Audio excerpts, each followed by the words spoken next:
First of all, thanks everybody for being here.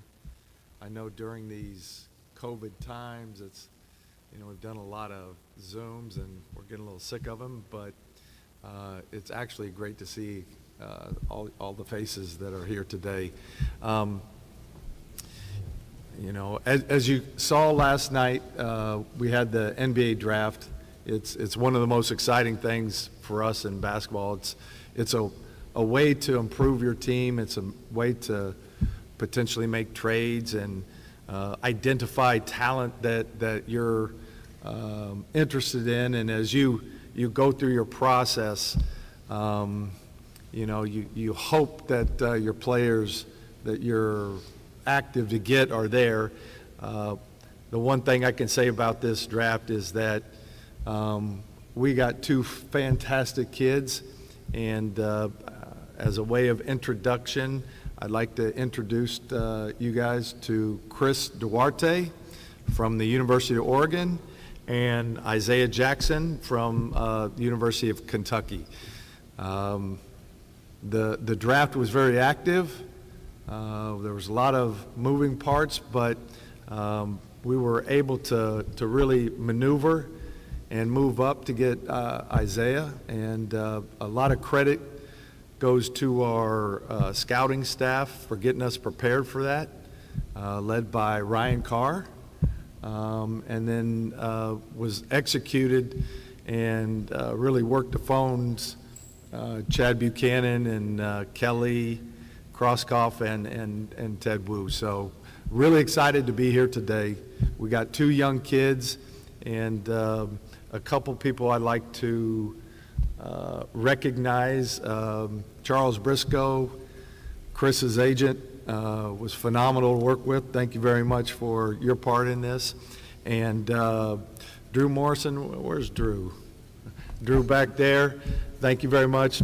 Appreciate all the work and helping through this process. So with that, we'll open it up for questions.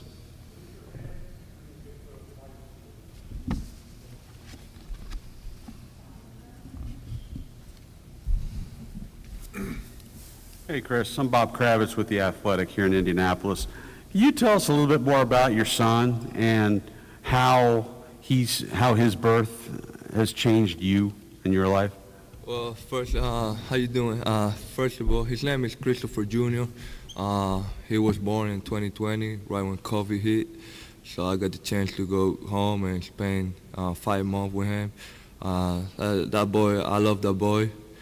He makes me work harder, day in and day out. He make me push, every day. I love him so much, and I'm just really proud and happy to be a dad. Man, Charles Briscoe helped me out on that. It was easy to find it. Yeah. Thank you. Jeremiah Johnson with Pacers TV back here. On the notes, Coach Cronin of UCLA said you're the best defensive guard in the country. Where would you attribute your defensive skills? When did that develop? And what are your strengths on that end of the floor? Well, I took a big step when I got to Oregon. Coach Dana really helped me out defensively, He really talked to me about playing defense because defense travel and defense win games. And you got to be able to stay in front of guard if you want to play at the highest level. So I took that, and that was my main focus.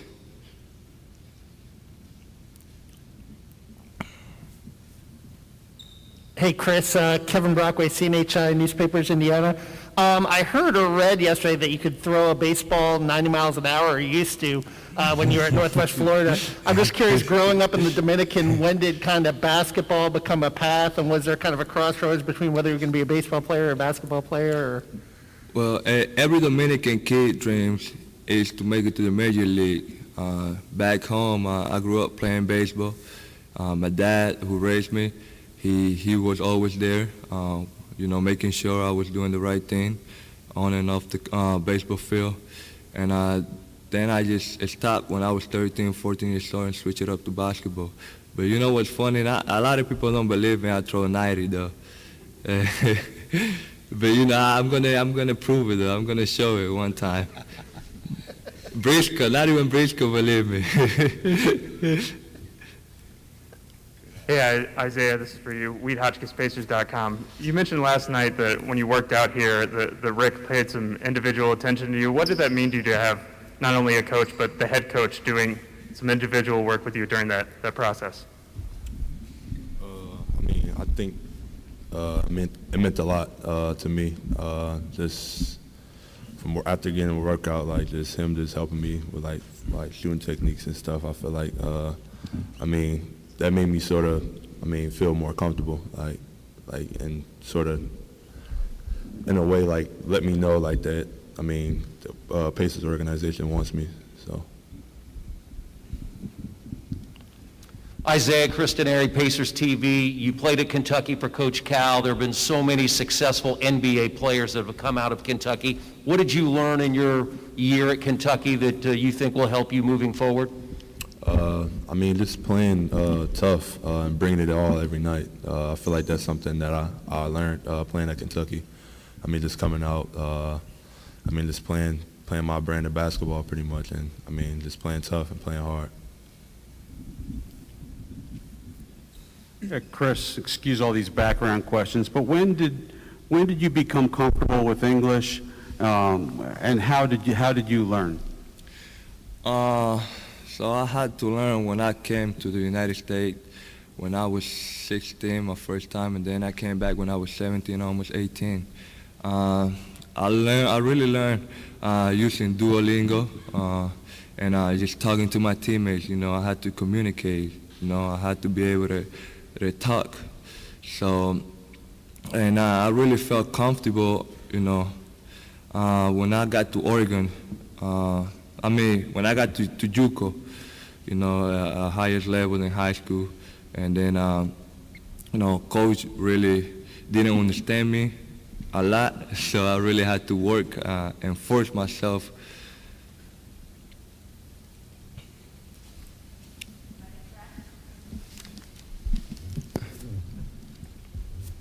Brad Brown from WRTV. Rick, a question for you. What was there in Isaiah that you saw that made you guys want to make a move to up the board to bring him here? Well, a few things. First of all, I just want to acknowledge his family that's here. His mom, D'Angela, dad, Wes, brother, Wes Jr., and Sam Rose is one of his other agents. So we appreciate you guys being here. Welcome. We need to have an infusion of athleticism on this team. We need shot blocking. We really don't have a prototypical rim threat for lobs, and we need defensive versatility. And so, when he worked out here and played here in the competitive part of it, he demonstrated a feel for the game that I thought was unique for a guy 6'9", 6'10", that had been playing center. We believe that long term, that he has a great chance to develop into not only a five that can, block shots, run, and do those kinds of things, but can also become a skilled four. It's going to take work. One of the reasons I spent some time with him after the workout was to get a feel for, how he could adapt to a couple of adjustments with his shot. His role at Kentucky was more as a rim runner, rim threat. He wasn't on the perimeter that much. But in our game today, you're seeing now that the centers are shooting the ball from 30 feet. And so there's got to be a developmental path and a vision for a trajectory, for a guy like him that has the feel and the tools. And so, when we saw how the draft was going in the middle of the first round, we had picked up 31, and Isaiah was one of the big guys that we really were looking at through the entire process, and it was a strong conversation at 13. And so Chad did a great job of working the phones and figuring out a way for us to get him here at 22. And you know, we feel with these two guys, they're two very young players, but they also have a unique level of experience. You know, Chris is 24, you know, and he's played at some different levels, and you know, all that's been well documented. Isaiah, are you 19 yet, or are you going to turn 19? 19. He's 19. I mean, so 19 years old. I mean, can you remember what you were doing when you were 19 years old? Yeah, I mean, and so he's just got an amazing opportunity with an organization that believes, you know, in him and what he's been about and what he can become. And so, you know, this is a very exciting day, and he's by no means a finished product, but nor is Chris Duarte. You know, these guys are both going to get better and better. Quick follow-up. Isaiah, you walked to the stage. You have a Lakers hat on at the start of the night, and this afternoon you're sitting here as a Pacer. Just talk about this last like 16 hours, how crazy it's been. I mean, it's been real crazy. Andrew, my agent, he sort of like calmed me down a little bit, like telling me like Indiana's picking me up. But I mean, when it first happened, it was just a bottle of emotions that was going on. Like I didn't like interviews. Like I was scared to do my interviews because I didn't want them to say like something about the Lakers and I have to talk about them and I'm not going there. So it was just crazy. Like, so yeah. Chad, this question is for you. Kevin talked about putting this deal together. You guys work all year long. You know at some point what the draft is going to play out, but how quickly did all this happen so that you guys could get Isaiah last night? It happened very quickly. It was almost on the clock, to be honest with you, Chris. You know, we'd worked to get up to pick 31, which, you know, we wanted to continue to climb. We had targeted a couple of players that were falling. Isaiah looked like he might be able to be gettable if we could get to the right spot. And it was literally, the deal came on the clock. So we had to communicate to one team who we were drafting, and they had to communicate that to the other team. So we were thrilled to get it. You know, it's one of those moments where you look back, how did we get to this spot? You know, we started at 54 and 60, and we ended up at pick 22. So very exciting. Takes a lot of work. Other teams wanting to cooperate, but very thrilled to end up where we did and to land Isaiah. Yeah, another question for Chris. I'm curious how your journey, you know, leaving the Dominican Republic, going to high school in New York, then going to junior college and going to Oregon, how much maybe that strengthened you as a person and as a player having to go that route? It helped me a lot for sure. Everything I went through coming from the DR to the United States at a young age, you know, everything was different for me. Different food, different culture, different language. All that, you know, everything I went through my whole process, you know, it definitely helps. Isaiah, do you have what we would call a comp in the NBA, somebody that you look at as a role model, either stylistically, physically? And if you do, what do you think you need to do as far as work in order to get to that level? Oh, you talk about like now? Yeah. I mean, it's a number of players. Like one of, I mean, he's not in the league anymore, but one of the players, like role models that I look up to is Kevin Garnett.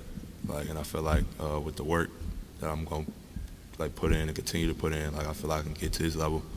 Like I already got the defensive intensity, defense part, but the offensive part that, like him shooting the ball, stretching the floor, running the floor, like doing those things, I feel like I can do. So. Hey, Chris, when did you start to think that the NBA was a possibility for you? And I don't know how many players there are from the Dominican Republic, but do you feel sort of a connection, you know, or a desire to, you know, show people that there are some players in the DR? But everything happened when I got the chance to come to the United States and play against the top guys back in high school. That's when I realized that I have the potential to be in the league.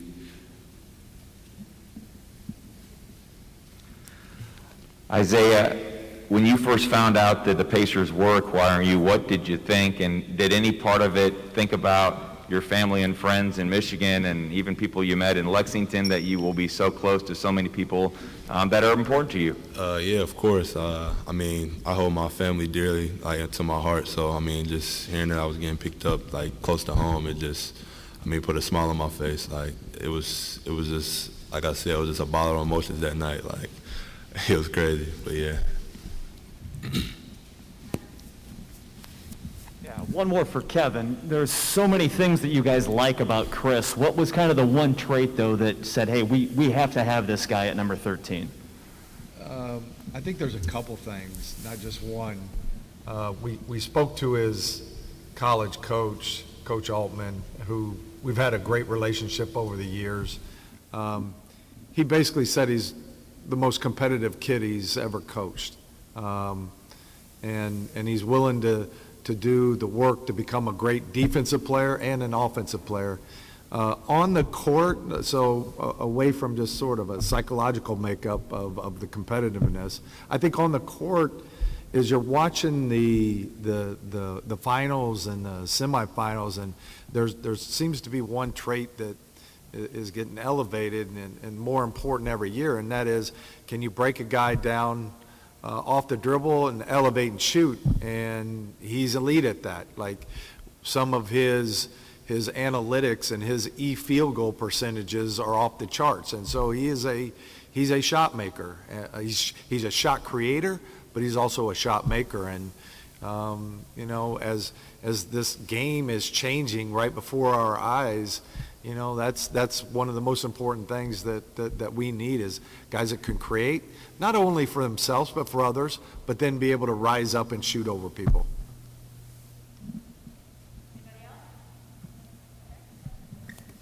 Yeah, a question for Isaiah. You know, Kentucky has, produced countless pros over the last decade. I'm curious what you got out of your year there, the development piece, and playing under Coach Calipari and his staff. I mean, wait, can you repeat that question again? I'm sorry. Just what you got out of your year in Kentucky, playing in that environment, a program that's produced a number of pros. I mean, I think I got a lot. Just the experience being at Kentucky was just crazy. Like, it was a dream school of mine, and it was a crazy year for me. I mean, I enjoyed my time there. I mean, I learned a lot on and off the court. Like, some of the things, like off the court, like sleeping habits, like take care of your body, things like that, and like routine, just having the same routine every day, like from start to finish type thing, and just getting through the day.